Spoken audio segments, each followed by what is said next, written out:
Good afternoon. Welcome to Fried Chicken Chronicles. Thank you for watching me prepare a Thanksgiving feast for family and some elderly folks from the church and a few friends. Here's a turkey. Here's both of them. 2 turkeys. I'm cutting it up. You're going to watch me carve it. This is the dressing.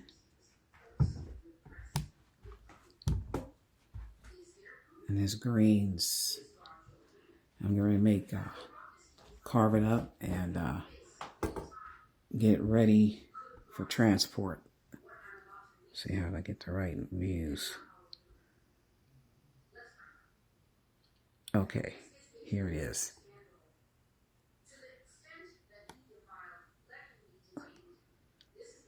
You can watch me carve it up. Carve it up.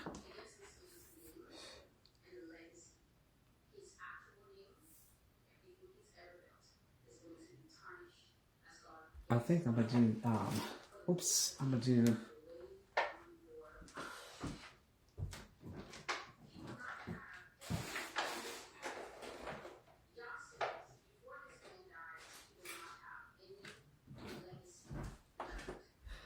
this one first. Oh, it's heavy. It's a big turkey. Back in the 70s, they used to say Job Town Turkey. It's a big Job Town turkey.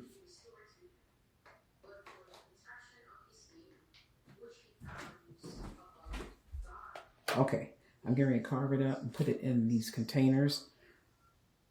And we'll go with that.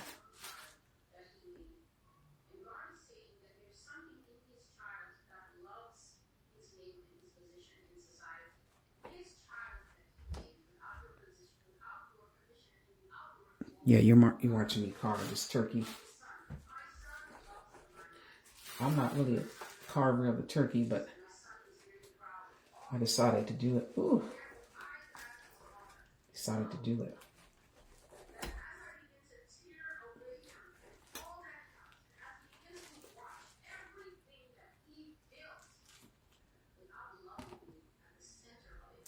Starting with the best. I'm not really a carver of turkey. I prepare it, but I'm not really. But look how pretty that is. That's a pretty bird. And you watch me stuff it. It's a pretty bird. It tastes delicious too. I think turkey's one of my favorite poultries. Oh Lord, have mercy. So it's been a long day. I'm gonna go ahead and move this chair out of the way. It's truly in the way. I'm trying to get this done.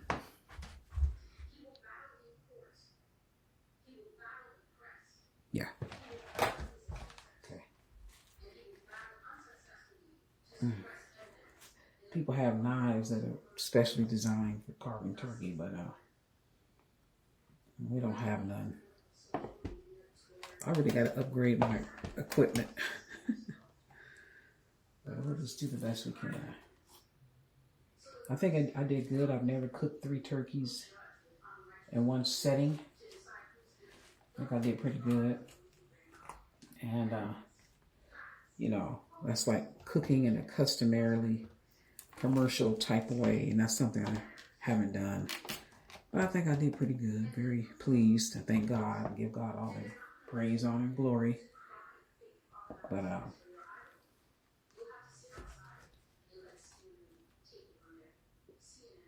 was asked by my husband to do it, and I was kind enough to say, okay, I'll try it. But once again, I have never done.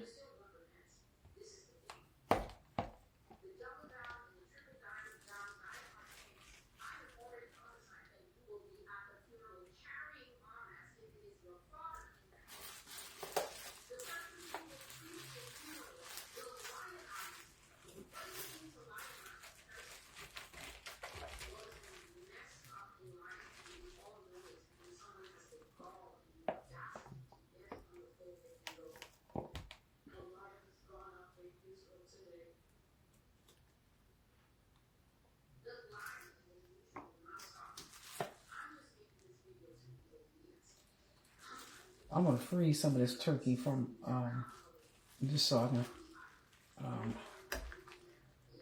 have some for later.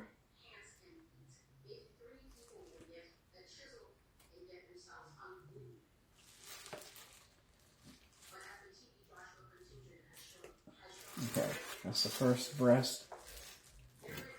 And here's like a King Henry, big old thigh that you can see in the Elizabethan era. Look at that big old thigh. Henry VIII, I am. Trying to cut around it.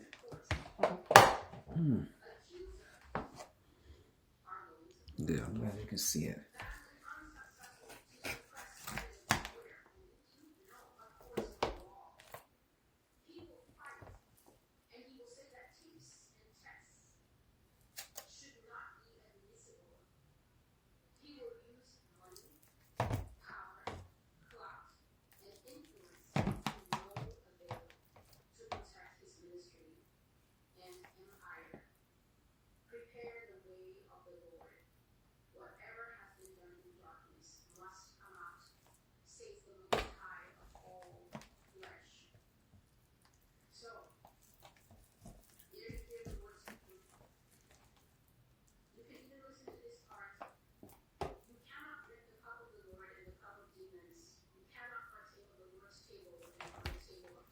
I don't even have any conversation. You're just watching me cut.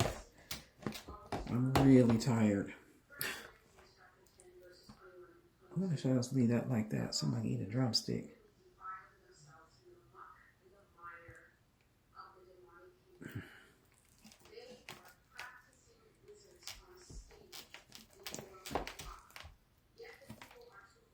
I'll tell you about a dream I had. That's a good idea. I like having conversations. Okay. The wee hours of November the 26th.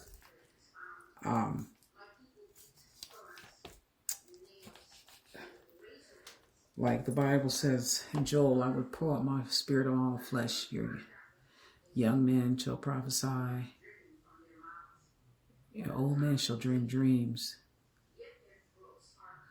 And something of that effect. But God is pouring out his spirit on all flesh. So I had a dream that I was in Washington, D.C. And I was given the beat. I mean, that was the topic to cover. And the topic was this big civil demonstration in the nation's capital. And I'm not a journalist or anything like that. I've done communications before, so I kind of understand journalism. I have a public administration master's degree, a background in public administration. So that pretty much teaches you how to write fluidly with it being undergirded with empirical evidence. But journalism I really haven't done, although I used to be an avid reader of the Washington Post, and I still read the Associated Press just about every day. So any event, that's that. But I was given the beat to cover this particular situation that was happening in the nation's capital. And what I saw in this dream was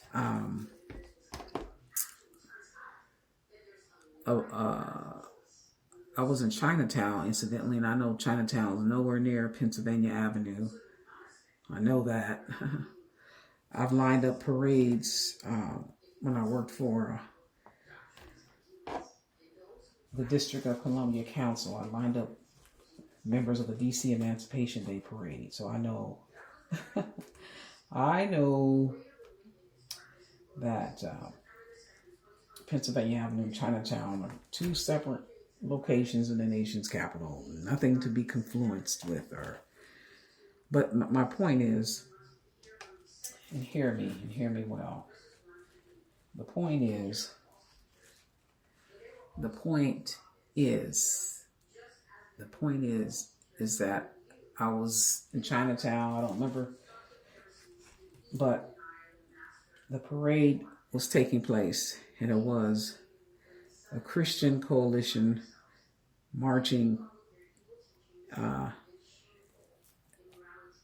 marching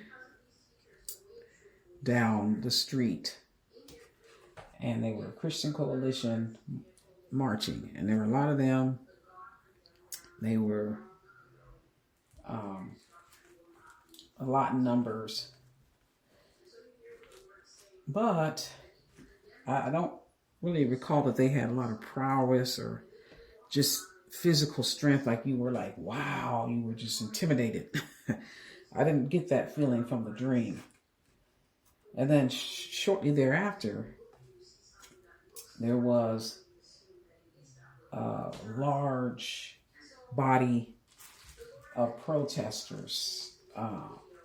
First, it was the Christians that were walking down Pennsylvania Avenue. They were protesting or just marching to show solidarity and strength. But the second one I saw was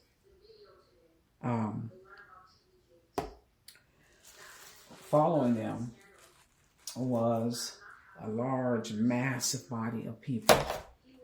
And they had black robes with hoods. And they looked like high-ranking satanic priests. And they were in all black. They looked very satanic. It was all black, like hooded robes. And they were marching, and they were very vocal. And they had lots of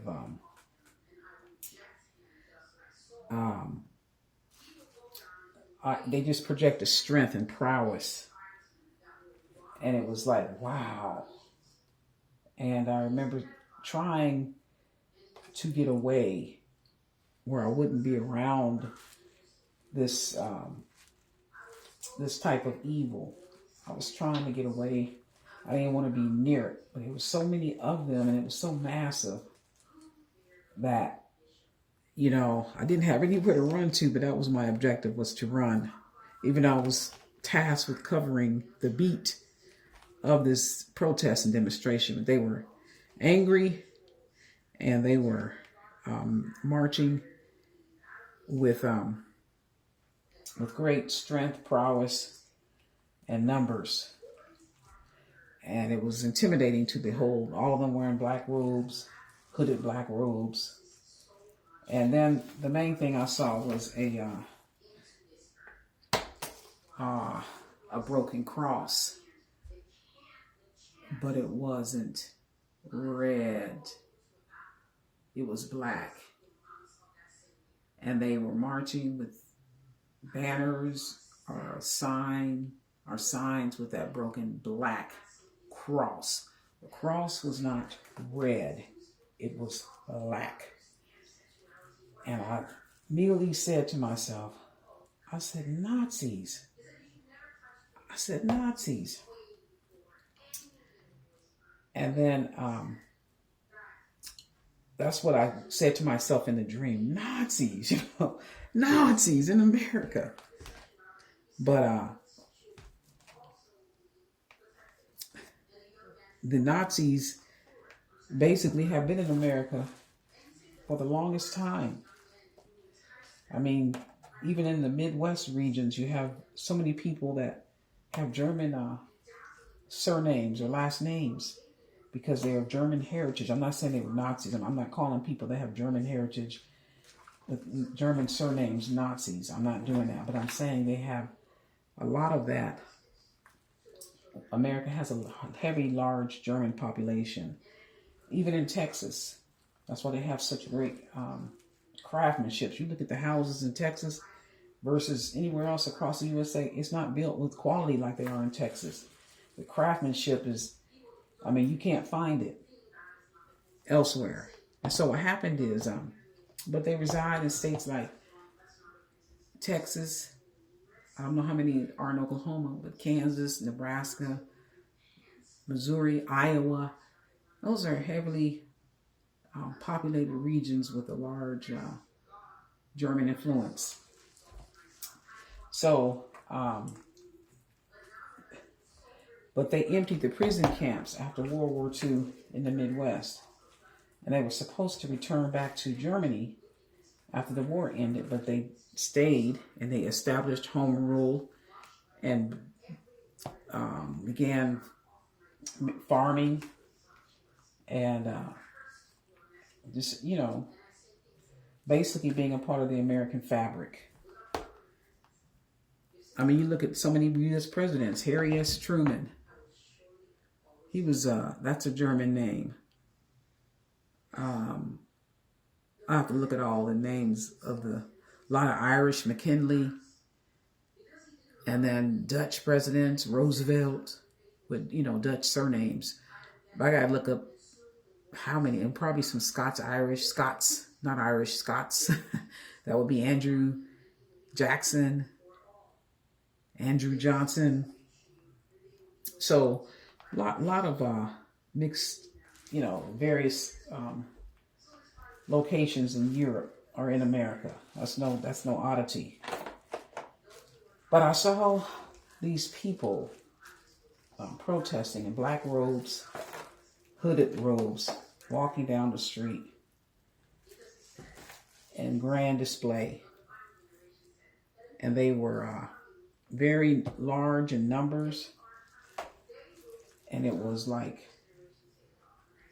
very, very intimidating to see a body of people walking in hooded robes down the street of America in protest.